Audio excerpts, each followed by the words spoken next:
So students, now let's talk about inelastic collision. I would rather say it partially elastic because मैंने ये नाम use किया है types of collisions में. Partially elastic collision.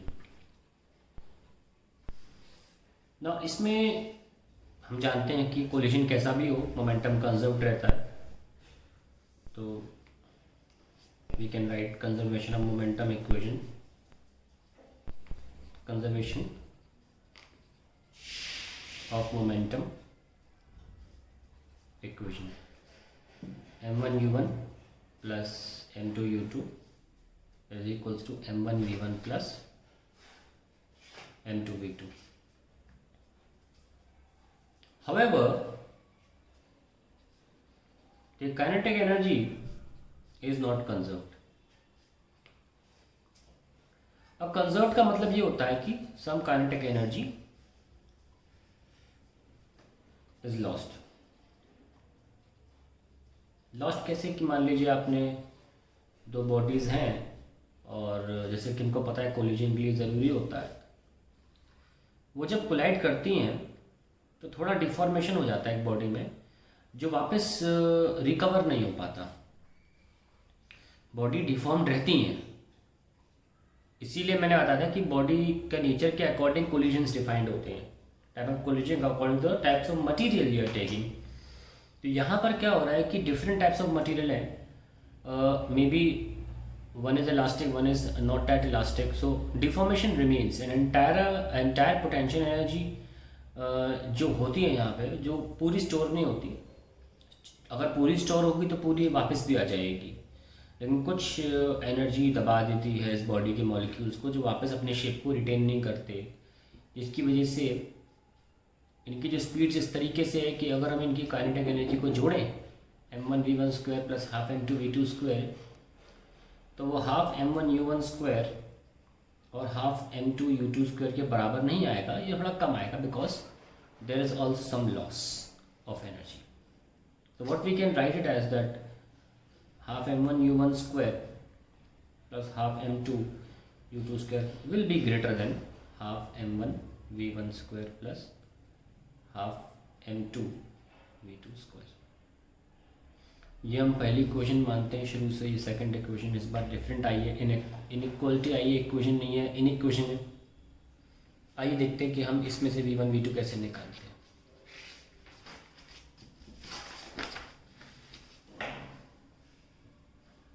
अभी हम ये कर सकते हैं कि पहली इक्वेशन में से m1 u1 माइनस v1 इधर ला सकते हैं और m2 v2 माइनस u2 इधर ला सकते हैं. इसको थर्ड इक्वेशन. और काइनेटिक एनर्जी इक्वेशन में लिख सकते हैं m1 u1 square minus v1 square is equals to half m2 v2 square minus u2 square. It's the fourth equation.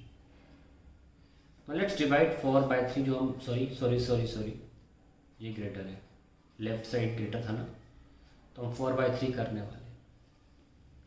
तो जब किसी इनइक्वालिटी को इक्वल वाली इक्वेशन से डिवाइड करते हैं तो इनइक्वालिटी जो होती है वो मेंटेन रहती है. Example, suppose I have 4 greater than 3 and some other equation I have 2 equals to 2. If I divide the two equation I'll get 4/2 and I'll get 3/2. So this is 2, this is 1.5. तो जो inequality है वो dominate करती है equality पे. तो we can simply right 4/3 में u1 square minus v1 square divided bye u1 minus v1. m1 तो कट जाएंगे, हाफ तो ऐसे ही काट दीजिए आप, is equals to v2 square minus u2 square divided by v2 minus v2. Now इसको हम a plus B A minus B फॉर्मूले से खोल सकते हैं. तो नीचे डिनोमिनेटर कैंसिल हो जाएगा.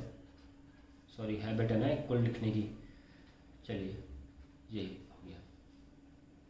Now what we can write it as u1 minus u2 greater than v2 minus v1.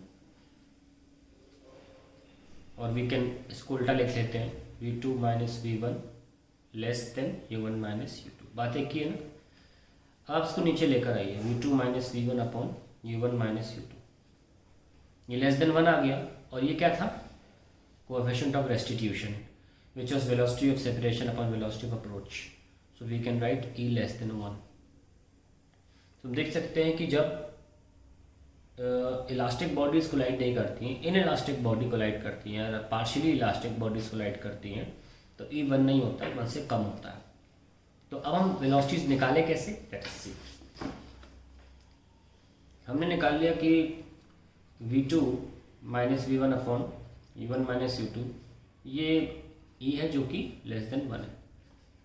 तो we can write v2 minus v1 equals to e u1 minus u2 and we can simply write v2 equals to v1 e u1 minus u2।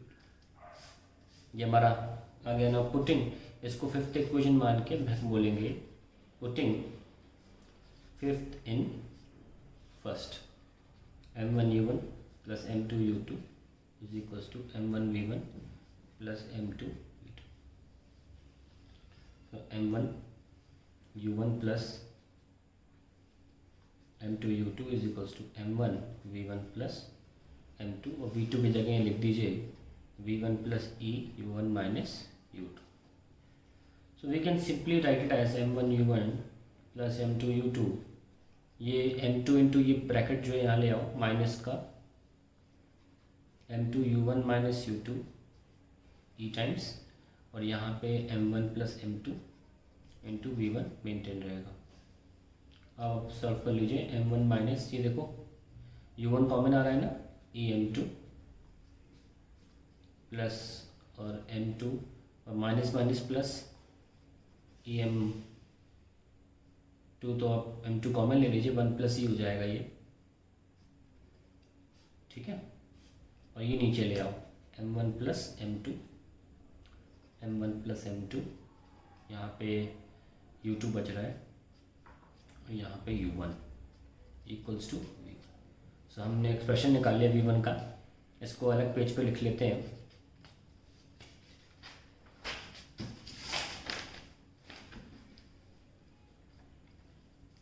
v1 equals to m1 minus em2 upon m1 plus m2 u1 plus m2 1 plus e upon m1 plus m2 into u2।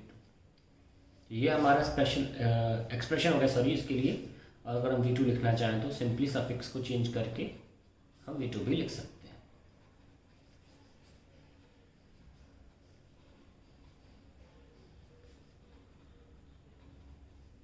ये लीजिए suffix change करा और लिख दिया।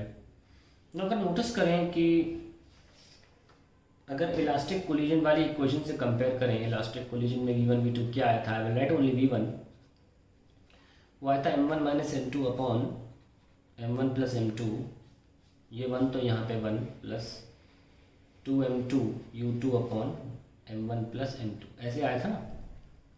Notice करें कि यहाँ पे एक तरह से यहाँ 1 था तो इसकी जगह e आ गया क्योंकि e लेस देन 1 था, और यहाँ 2 की जगह पर हमने 1 प्लस 1 की जगह रिप्लेस करके 1 प्लस e लिख दिया, यानी कि ये नंबर e को दिखाता था। तो आप ध्यान रखें कि आप इस फॉर्मूले से भी आपको अगर याद है तो आप बना सकते हैं फॉर्मूला, रटने वाली बात नहीं। हालांकि जब सवाल करते हैं तो अपने आप फॉर्मूले आपको याद हो जाते हैं, रटने का कोई मामला नहीं, लेकिन हाँ तरीका है।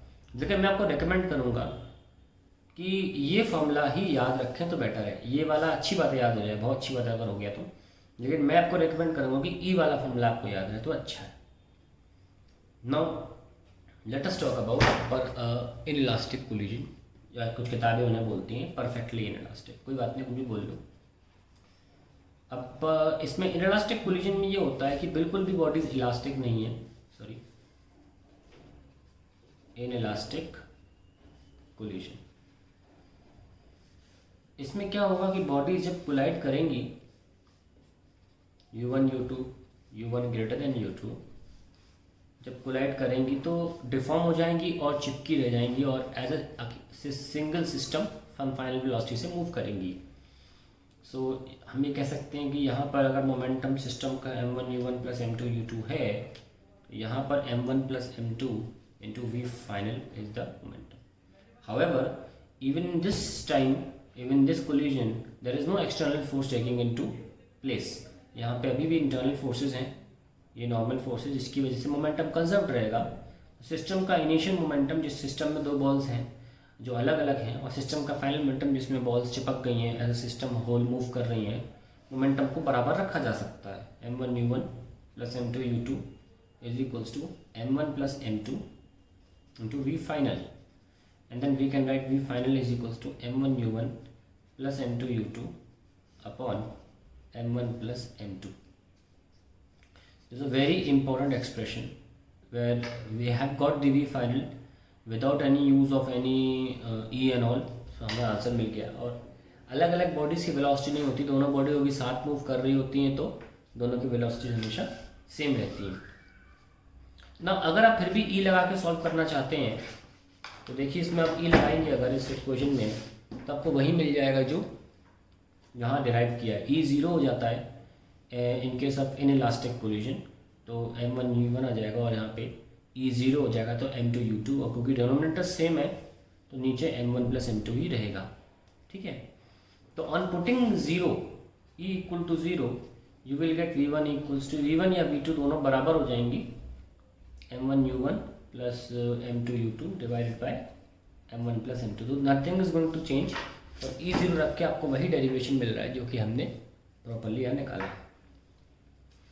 ठीक है, तो ये सब हमारा कोलिजन के बारे में हो जाता है, different types of collision. Now we will also study types of collision on the basis of direction, motion direction. मतलब जब आप दो बॉडीज कोलाइड करती हैं, ज़रूरी नहीं है कि वो एक ही दिशा में कोलिजन के बाद भी मूव करें, वो हो सकता है कि वो डिफरेंट डायरेक्शंस में चली जाएं, है ना, कोई यहाँ चली जाए कोई यहाँ चली जाए, और उन डिफरेंट डायरेक्शंस को लेकर भी कोलिजन्स जो होते हैं वो इंपॉर्टेंट हैं आपकी जेई और नीट और ऑब्वियसली स्कूल लेवल एग्जाम में भी आते हैं। नेक्स्ट सेगमेंट जो होगा वो उन पर डिपेंड करेगा, मोशन डायरेक्शन के बेसिस पर हम आपको कोलिजन बताएंगे।